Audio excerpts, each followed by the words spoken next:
All right, so 7 times 7 is 49ers. 6 times 8 is 48. 8 times 5 is 40. 8 times 7 is 56. 8 times 8, we remember I ate and I ate and I fell on the floor. 8 times 8 is 64. You got this one correct, so you got that one off your list. And then for our 11 strategy, we just write the number 2 times. It only works for times 2, times 3, times 4, times 5, 6, 7, 8, and 9, but that's pretty good. So 6 times 6 is 66. 8 times 9, 9 times 9, 9 times 8, 7, 6, 5, 4, 3, 2. We use the same strategy. Brody, can you mute your thing for just a minute? Thanks, buddy. Okay, so the first digit is 1 less than the number that you're multiplying by 9. So for this one, you're multiplying 9. So we go 1 less is 8, and then 8 plus something equals 9. When you add this digit and this digit together, it equals 9. So I'd put a 1 in there. It's 81. What comes right before 8? 7.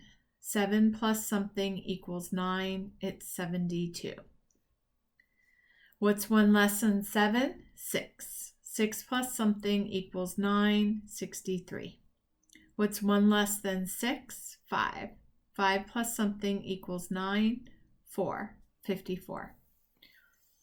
9 times 5. What's 1 less than 5? 4. 4 plus something equals 9.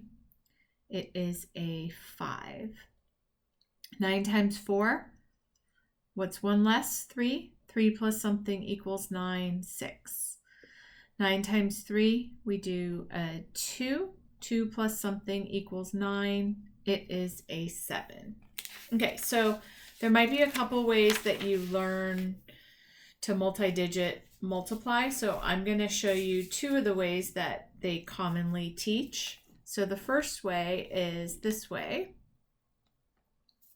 Suppose you had 30 times 7, or let's do 38 times 7. You're going to put a 30 here and you're going to put an 8 here. So you're basically breaking this into tens and ones. The tens go here and the ones go here. And then you're going to put a 7 right here because that's what you're multiplying it by. And then you do, what is 30 times 7? Well, I know 3 times 7 is 21 with a 0 at the back. So that's 210. And then 7 times 8 is 56. So now I'm going to add 210 with 56, and I'm going to get 266.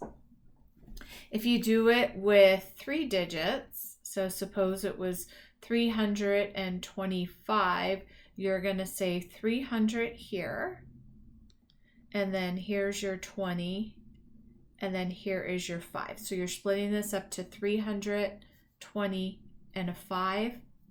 And say you were multiplying it by 4. You're going to put the 4 right here. 4 times 3 is 12. And then we take these 2 zeros and we just put them right here. Now we're going to do 4 times 2 is 8. And then we just put this 0 right here. And then 4 times 5 is 20. Now we add those together. 1200 plus 80 plus 20 equals 0, 10,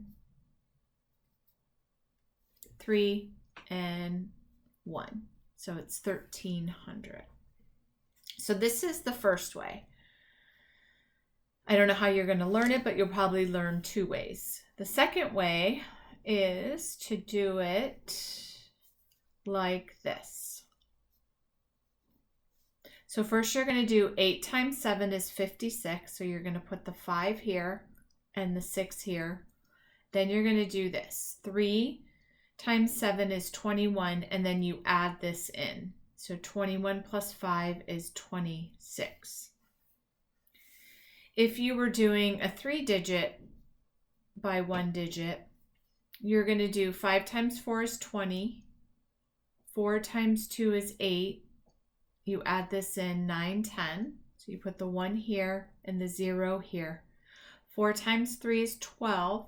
Plus 1 is 13. So it's 1,300. If you're doing 2 digits by 2 digits, then your process is going to be this first, then this, like we did here.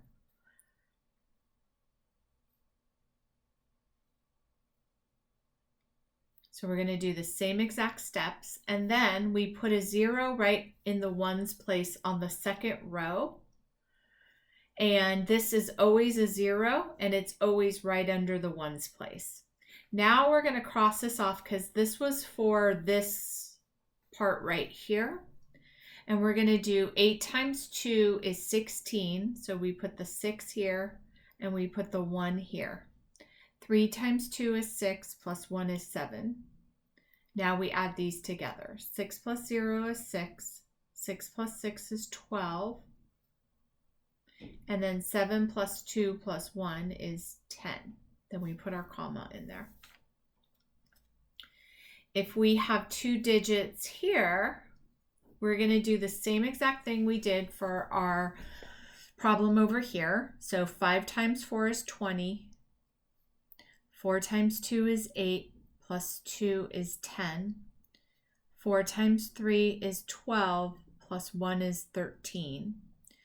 Then we have our second step is always putting a 0 in the ones place.